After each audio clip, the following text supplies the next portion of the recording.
seasonal festivals that we follow, just like our dark Celtic ancestors. These are things that you should learn in a coven. So forming a coven, you need your material. You need what you're going to teach, whether it's in here or it's in a book of tracts, or both, preferably both. You need to choose the right people. You want quality, not quantity. If Satan designs it and the Dark Mother designs it, you'll have quantity. But guess what? They'll be the right ones, where you can get magic done. No discord, no disruptions. A free and natural flow of magic. Harmonious magic. Everything in sync.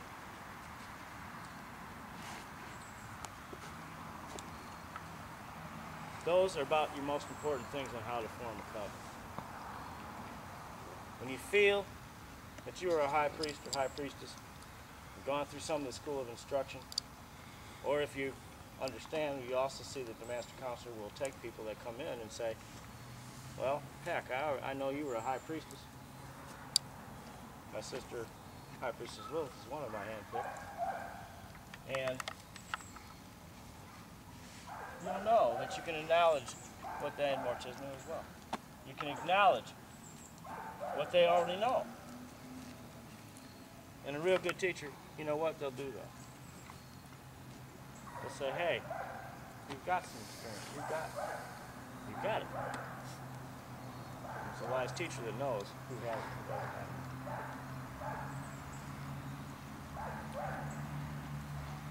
it. But for the norm, when you're bringing people into the dark craft, remember, you want to know them well. You've got to know them well. You want your magic to work properly.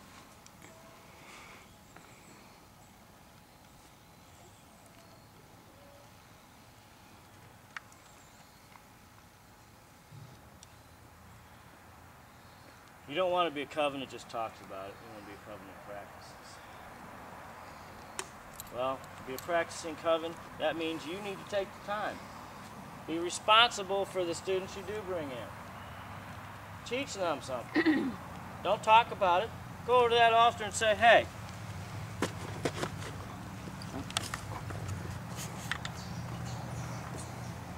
this is how I do an element. Show them. Let them learn. You got to let them see how to do it. You have to show them how to do it. It's more than things that are just written down in words. You got to take the time, personal responsibility to teach. Make training times. All covens, we have it. We have ritual practices all the time. So people in our coven know how to do the elements, know how to do the principalities, know how to work with demons and elementals at the same time. Believe me, they're very powerful forces if you don't really know what you're doing.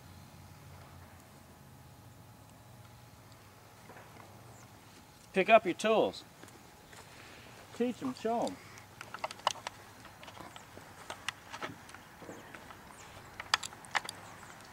More than talking about it. It's practicing it.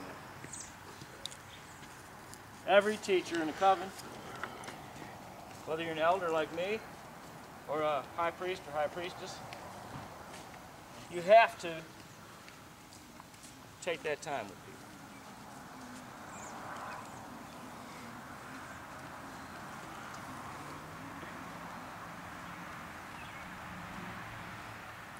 You have to be a very wise teacher. Your student could say to you, Druidian, could I do it like this? You know what?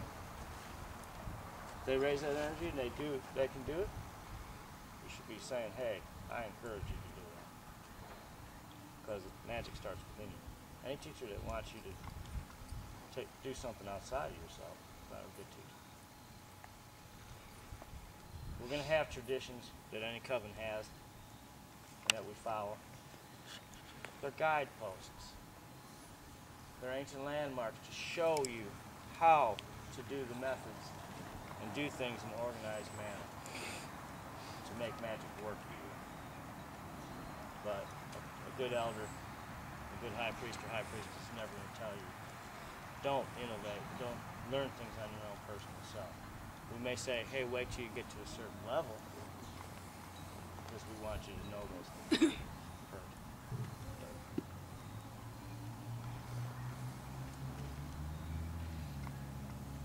The covenant can be 100 people. 13? Just 2. You have to have at least 2. Because you want to have an eternal balance. That's in all of nature.